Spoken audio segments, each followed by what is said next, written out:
They told Yakubu to forget the map. He didn't. What he found goes beyond gold, its history, lies, and a danger that won't stop. Watch until the end. The accidental discovery. If my younger cousin hadn't kicked that ball into the river, none of this madness would have happened. Yaks! Abeg, help me now. Bello shouted, hopping from one muddy patch to another like a hyperactive goat. His oversized shorts were soaked, and his slippers squelched in the wet sand. The bright red plastic ball floated lazily toward the mangroves, bobbing in the brown water as if teasing him. I groaned, folding my jeans up to my knees. If a crocodile bites me, I swear, Bello, I'll haunt you for the rest of your life. He giggled nervously. No crocodile day here, abeg. Just fetch it fast before Papa sees you. I stepped into the cool water, careful not to slip on the slimy rocks. The creek smelled of wet earth and something faintly fishy, but I was used to it. Life in Wari meant creeks were as normal as Danfo buses. The ball drifted a little farther, brushing against a rock half buried in mud. I lunged, grabbing it with one hand. But as I turned to leave, something else caught my eye. Under the shallow water, wedged tightly between two rocks, was a piece of wood. At first, I thought it was just another broken plank from a fisherman's boat. But then I saw the carvings, faint but deliberate, curling patterns like strange tribal markings. Curiosity burned through me instantly. Forgetting Bello's ball, I crouched, tugging at the plank with both hands. It came loose with a wet sucking sound, sending mud swirling around my legs. It wasn't just a plank.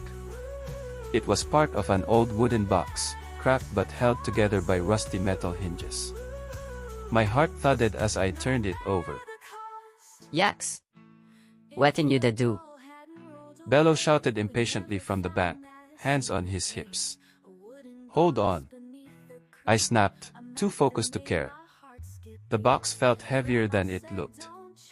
With a sharp tug, the rusted clasp gave way. Inside, hidden beneath a layer of slimy mud, was a rolled-up piece of cloth, stiff and yellowed with age. I wiped it carefully against my jeans, revealing faint ink lines. It was a map. And not just any map, one with rivers, mangroves, and an unmistakable black X near a place labeled Ọmọghene's Rest. My pulse quickened. Bello's ball bounced against my leg, snapping me out of my trance. Finally. Give me my ball. He whined. But my mind was already racing. The map? That night, I sat cross-legged on the floor of Grandma's sitting room, the only light coming from the yellow kerosene lantern on the table. The map was spread carefully in front of me, still damp but readable. It was drawn in faded ink, showing a winding river, clusters of mangroves, and that bold black X. I traced the lines with my finger, memorizing every bend. Ọmọghene's Rest, I whispered. The name nagged at me. I'd read about Ọmọghene, a Delta warrior who fought against the British during colonial raids. He vanished with a stash of stolen gold, never to be seen again. People said his spirit guarded his treasure, but to me, it was just another history tale, until now. I was so lost in thought that I didn't hear Grandma enter until her shadow fell over the map. Don't just keep this fun to yourself. Like it, share it, and subscribe so you can keep hanging out with us every week. Yakubu Danlemi. She said sharply. Where did you get that? I jumped, trying to cover the map with my arm. Just by the river. It's nothing, Grandma. Her face tightened. She sat heavily on her stool, her wrapper rustling. Her hands trembled slightly as she stared at the cloth. That map is cursed, she said finally, her voice low. I blinked. Cursed? It's just an old piece of cloth. She looked me dead in the eye. People have died looking for what's buried there. You will forget it, Yakubu. Promise me you won't go after it. I hesitated. My heart was pounding like a drum. Promise me. She insisted. I nodded slowly. Okay. But as soon as she left, I looked back at the map, my fingers tracing the X again. I didn't mean that promise. The team. The next morning, I called my two best friends to meet me behind the football field. Ese was already waiting, bouncing a ball on his knee. Loud, playful, and allergic to rules, Ese was the type of guy who thought danger was just another word for fun.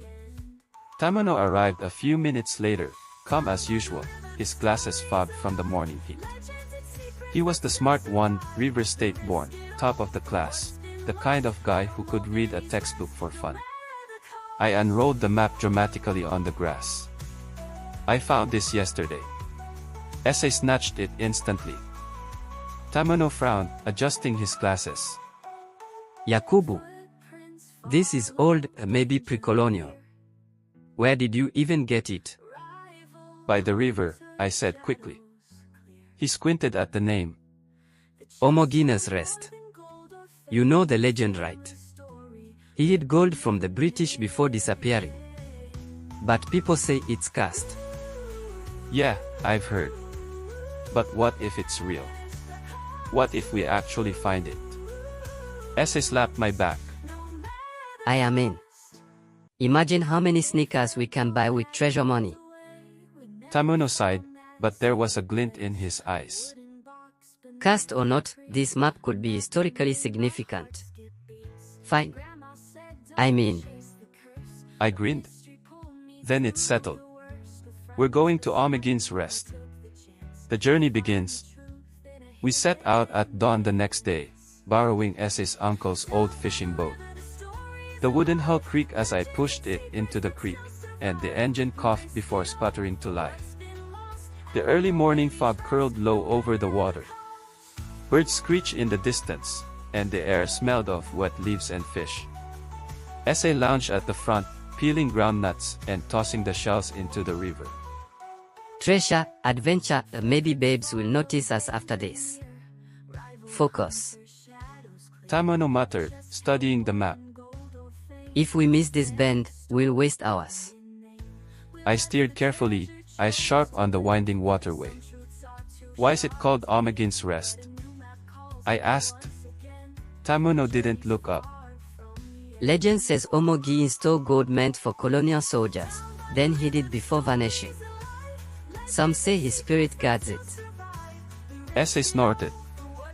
Spirits don't scare me. Humans do. But as we rounded a bend, I noticed something strange. Fresh footprints pressed into the muddy bank. We weren't the only ones following the map. The first warning. We stopped briefly at a tiny riverside village for supplies, just palm-woven huts on stilts, smoke curling lazily from cooking fires. A few fishermen eyed us curiously as we bought curry, dry fish, and water in reused plastic bottles. As I paid, an old fisherman sitting by his canoe squinted at the map sticking out of my bag. His wrinkled face hardened instantly. Young people don't listen. He said in a gravelly voice. Turn back before it's too late. Ese laughed nervously. Too late for what? Ghosts. Don't just keep this fun to yourself. Like it, share it, and subscribe so you can keep hanging out with us every week. The man's eyes didn't waver. Not ghosts. People. There are things hidden in these creeks, things some men will kill to protect. Tamuno frowned. What do you mean by that? But the old man only shook his head and spat into the river. Go back to your homes. Some treasures are not meant to be found. His words followed me long after we pushed off again. That night, we camped by the riverbank, taking turns keeping watch. The air was heavy with the smell of wet soil, and insects hummed loudly around us. I woke up around midnight to the sound of a branch snapping. Ese, I whispered, peering into the shadows. But Ese was snoring, sprawled out on the ground. Heart pounding, I grabbed my flashlight and scanned the mangroves. For just a second, I caught movement, someone slipping between the trees, a flash of dark clothing. Then silence.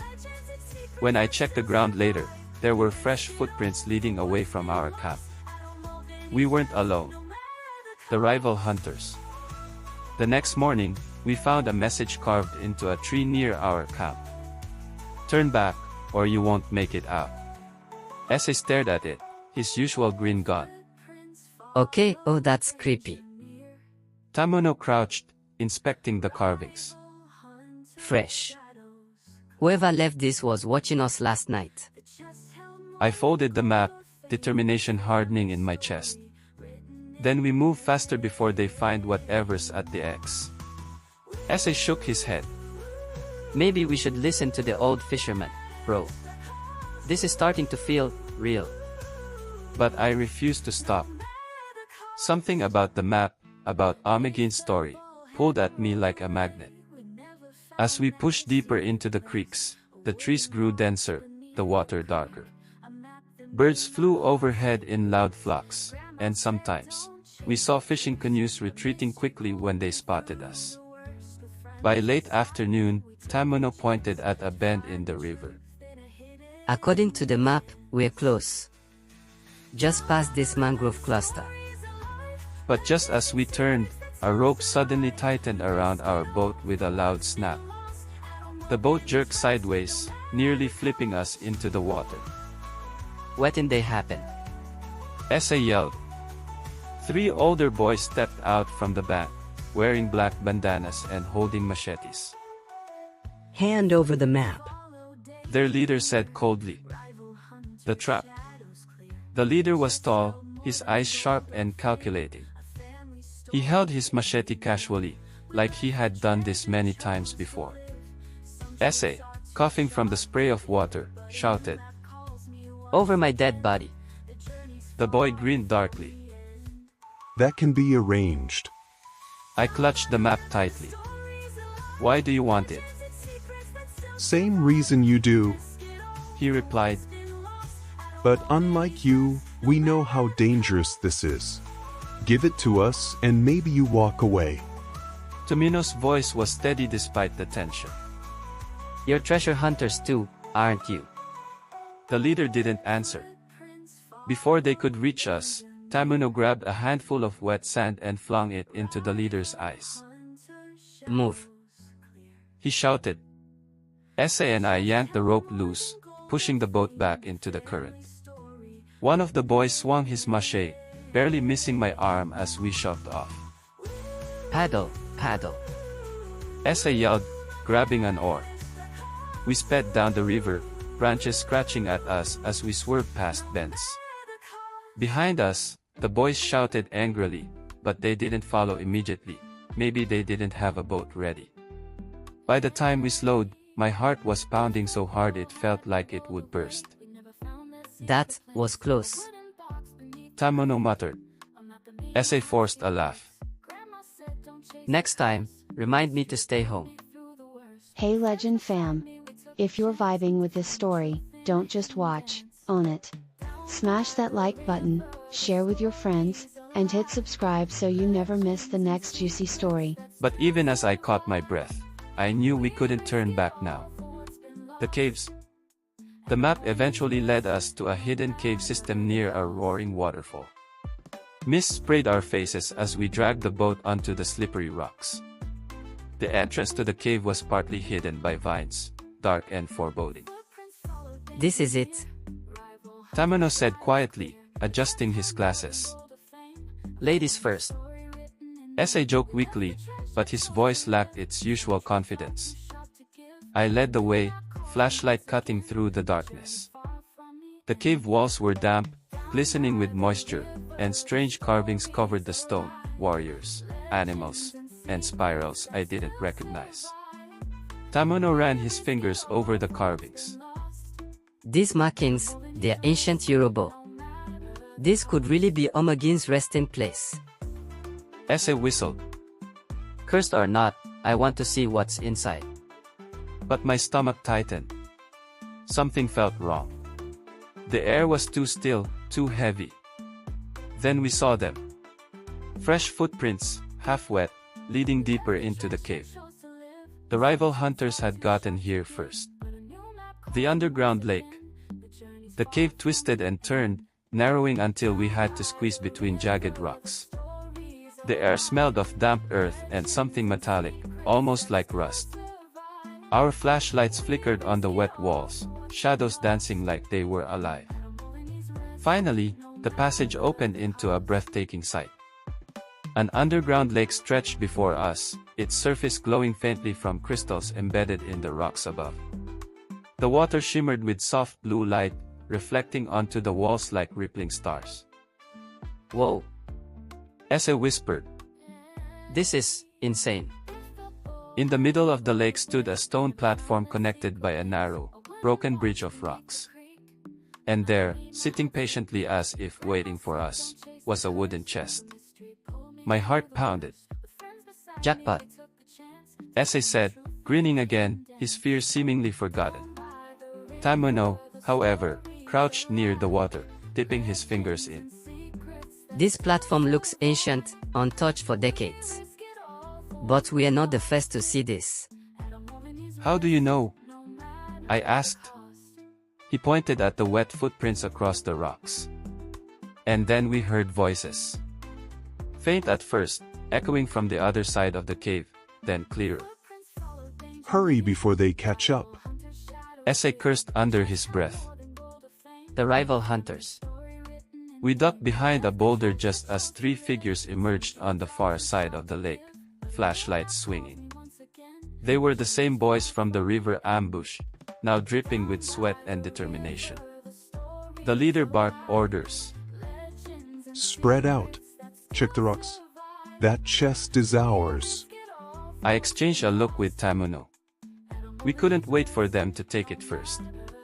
The fight for the chest. We tried to move quietly along the rocks, staying low, but one of the rival boys spotted us almost immediately. Over there. The leader snarled. Get them. Chaos erupted. One of the boys lunged at us with a stick. Ese, surprisingly fast, tackled him to the ground, yelling. Karo, go. For the chest. Tamuno swung his flashlight like a club, keeping another boy at bay. I sprinted toward the stone bridge, jumping from rock to rock, my heart hammering in my ears. The leader reached the platform at the same time as me. We both grabbed the chest handles, glaring at each other. Let go. He growled, yanking hard. Not happening, I shot back, pulling with all my strength. The rocks under our feet were slick with water, making it a deadly tug of war. One wrong step and we'd both fall into the freezing lake. Do you even know what's inside? I asked between breaths. His grip tightened. Doesn't matter. It's valuable. That's all that counts. That made me angry. He didn't even care about the history, the legend, nothing. Just greed. I twisted the chest suddenly, throwing his balance off. He slipped, almost falling into the water. Then, crack, Tamuno appeared, swinging a broken oar like a bat, knocking the leader squarely in the side. He stumbled back, falling to his knees. Move. Tamuno shouted. I yanked the chest up, adrenaline surging. Ese, let's go. I yelled. Ese shoved the boy he was fighting into the shallow edge of the lake and sprinted after us. We bolted toward the cave entrance, the rival hunters' shouts echoing behind us. The curse. We didn't stop running until we reached the waterfall outside. Breathless, we dropped the chest onto the boat. Ese grinned wide, wiping sweat from his forehead. We actually did it. Tamuno crouched, already examining the chest. Wait, something feels strange about this. Don't jinx it. Ese said, fumbling with the rusty lock. He forced it open with a rock. The lid creaked, revealing gold coins, beads, a faded scroll tied with frayed string. Ese let out a whistle. Bro, we're rich. But Tamuno's attention was on the scroll. He carefully unrolled it, his brow furrowing deeper with every line. These coins, they are real, from the colonial era. But this scroll, it's not a treasure map. I leaned over, reading the faded writing. Names were listed, some crossed out, some circled. Recognition hit me like a punch. My great-grandfather's name is here, I whispered. Tamuno's eyes widened. This isn't just treasure. This is a record, the families who hid the gold from the colonial raiders, and the ones who betrayed them. This chest could rewrite history. So what? We take the gold, sell it, and keep quiet. Who cares about some old family drama? But before I could answer, the waterfall behind us rumbled unnaturally. The rocks began to shake. Cracks spread across the cave entrance. Tamuno's head shot up. The cave, it's collapsing. Escape and the choice. The roar of falling rocks grew louder. Go, go, go! I yelled, grabbing the chest. We scrambled into the boat as stones crashed into the water, sending waves splashing over us. Tamuno shoved with the oar, pushing us away from the crumbling entrance. The rival hunters appeared briefly at the cave mouth, shouting angrily as they tried to dodge falling rocks. Ese yelled over the noise. We need to leave now. But as we paddled, I glanced at the chest. Its gold glinted in the dim light, heavy with history, secrets, and danger. If we kept it, people would hunt us down. Maybe even kill for it. If we sank it, the secret would remain buried forever. I met Tamuno's eyes. He nodded slightly, understanding what I was thinking without words. Ese noticed. Wait. What are you two doing? Without another word, I lifted the chest. Karo, don't you dare. Ese shouted, lunging forward. I'm sorry, I said quietly. This is bigger than us. I heaved the chest over the side of the boat. It splashed into the river and sank quickly, swallowed by the dark waters. Ese stared at me like I'd lost my mind. What is wrong with you? We were rich. Maybe, I said, my voice low. But we're alive. And some things are meant to stay hidden. The roar of the collapsing cave faded behind us as we paddled back into the safety of the open creek. The rival returns. We didn't speak much on the way back. Ese sulked at the boat's edge, kicking the water angrily, while Tamuno stared at the river as though lost in thought. I kept glancing behind us, half expecting the rival hunters to appear again, even though we'd left them trapped in the collapsing cave. The sun was already setting when we docked at a small riverside village to rest. The sky burned orange, casting long shadows across the water. As we tied the boat to a wooden post, a soft voice said, "You should not have thrown it away." We all froze. Standing a few feet away was the rival hunter's leader, the same boy Tamuno had knocked out back in the cave. His shirt was torn, his face scratched, but his eyes burned with rage. Ese cursed under his breath. Oh, great. Zombie boy survived. The leader stepped closer, his hands empty, but his gaze sharp as knives. You think sinking it will stop everything? You have no idea what you started. I stepped forward cautiously. The cave collapsed. How did you even get out? He smirked, ignoring my question. You think that was just treasure? That chest was proof. Proof that could change everything in this region. People have been waiting for someone to find it. And now? His voice dropped, almost a whisper. Now they'll come for you. Ese folded his arms, trying to act tough. Who's they? You and your two scared sidekicks. The leader's smile was humorless. You'll find out soon enough.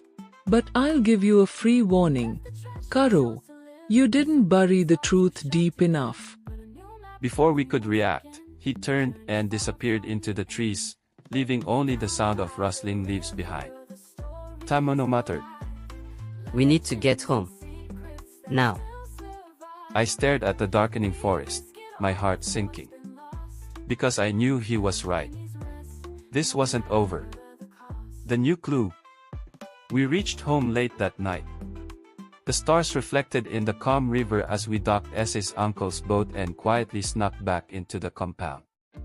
My grandmother was sitting outside, waiting. Her eyes, wise and tired, studied me as I approached. You went, she said softly, no anger in her voice, just sadness. I sat beside her, too exhausted to lie. We didn't take anything. We left it where it belongs. She nodded slowly.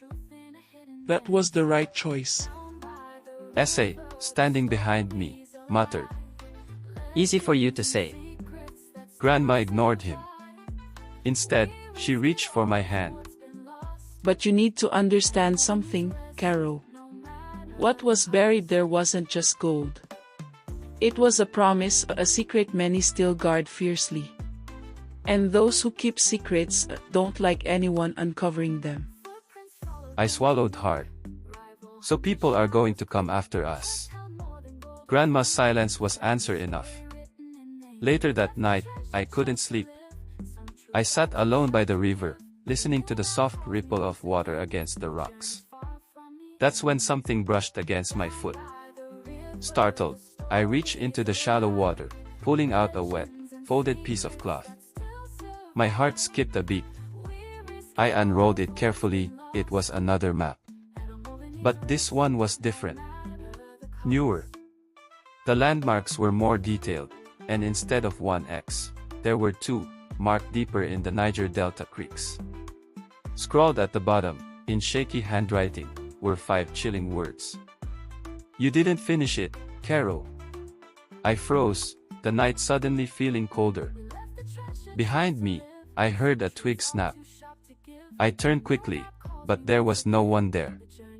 Only the shadows of the trees swaying in the moonlight. I looked back at the map, my chest tight. Who had sent this? The rival hunters. Or someone else. One thing was clear. This adventure wasn't over. The decision. The next morning, I sat in the small backyard, staring at the new map. Ese paced restlessly, while Tamuno sat cross-legged, analyzing the cloth with his usual calm focus. We're not seriously doing this again, are we?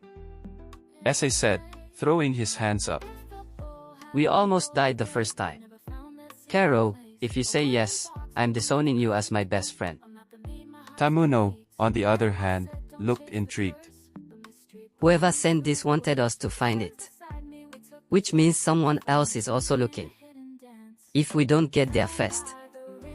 They might, I finished, my voice low. Grandma stepped into the yard, watching us quietly. She said nothing, just shook her head slowly, as if she already knew what I was about to do.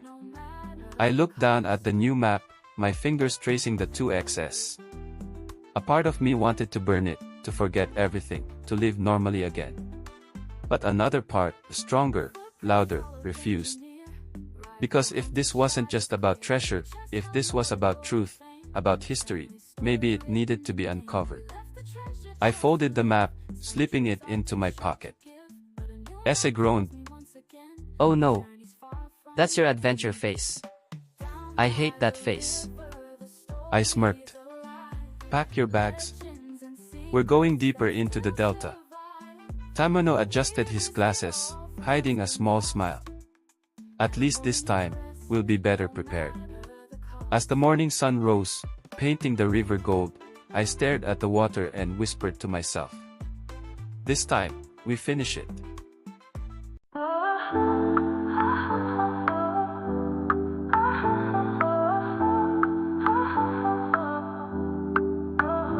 If the ball hadn't rolled away, we'd never found that secret place. A wooden box beneath the creek, a map that made my heart skip beats. Grandma said don't chase the curse, but mystery pulled me through the worst. With friends beside me, we took the chance to find the truth in a hidden dance.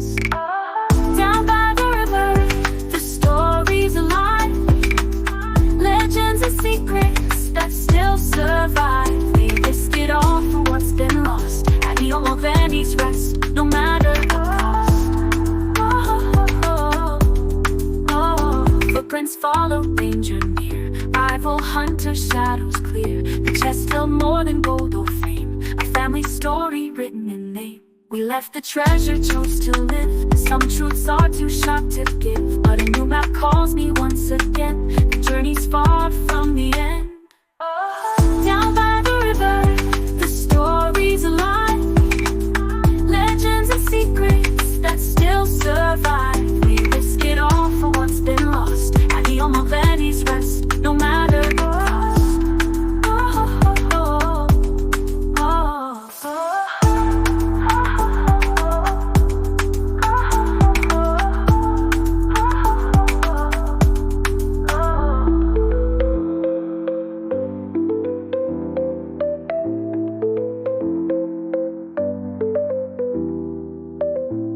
The treasure, chose to live. Some truths are too sharp to give, but a new map calls me once again. The journey's far from the end. Down by the river, the story's alive.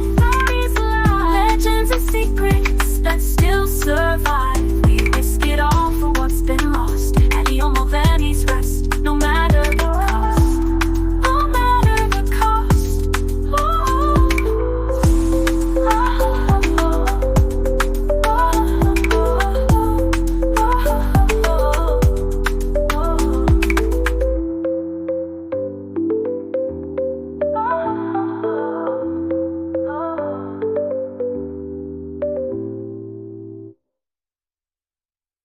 Like this? Share it with your squad, and don't forget to subscribe for more Diary Tea.